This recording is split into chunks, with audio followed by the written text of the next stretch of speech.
Everyone, look at this.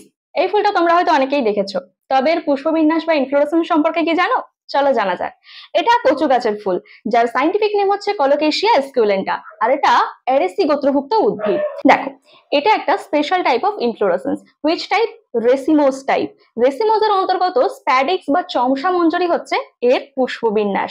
তো তোমরা বাইরে যে ইয়েলো কালারের সুন্দর পেটাল দেখতে পাচ্ছ, এটা কিন্তু কোনো পেটাল নয়, তোমরা অনেকেই ভুল করো। এটাকে কি বলা হয়? এটা একটা মডিফাইড ব্র্যাক্ট বা মঞ্জুরি পত্র, যাকে স্প্যাথিও বলা হয়ে থাকে। এই সুন্দর কালারেশন কেন? কারণ এটা পলিনেটার্সদের অ্যাট্রাক্ট করার জন্য তৈরি হয়েছে। এবার দেখো, এর মধ্যে কিন্তু একটা রসালো পুষ্পাধার রয়েছে। ফ্লোরাল অ্যাক্সিস তোমরা দেখতে পাচ্ছ। এই ফ্লোরাল অ্যাক্সিসের বাইরে কত পলিনেটার্স রয়েছে তোমরা দেখতে পাচ্ছ, এরা কিন্তু পরাগযোগে সাহায্য করছে। তো এই ফ্লোরাল অ্যাক্সিসের মধ্যে বিভিন্ন টাইপের ফুল রয়েছে। কি কি ফুল রয়েছে? তো এই ফ্লোরাল অ্যাক্সিসের মধ্যে 3 টাইপস এর ফ্লাওয়ার দেখতে পাওয়া যায়।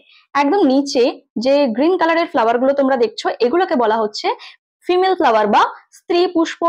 আর এর মাঝে এক ধরনের ফ্লাওয়ার দেখতে পাওয়া যাচ্ছে, এগুলো কিন্তু স্টেরাইল ফ্লাওয়ার বা ক্লিপ পুষ্প।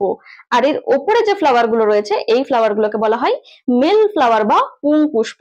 অর্থাৎ এখানে ওপরের দিকে পুং পুষ্প থাকে, মাঝে ক্লিপ পুষ্প এবং নিচের দিকে স্ত্রী পুষ্প দেখতে পাওয়া যায়।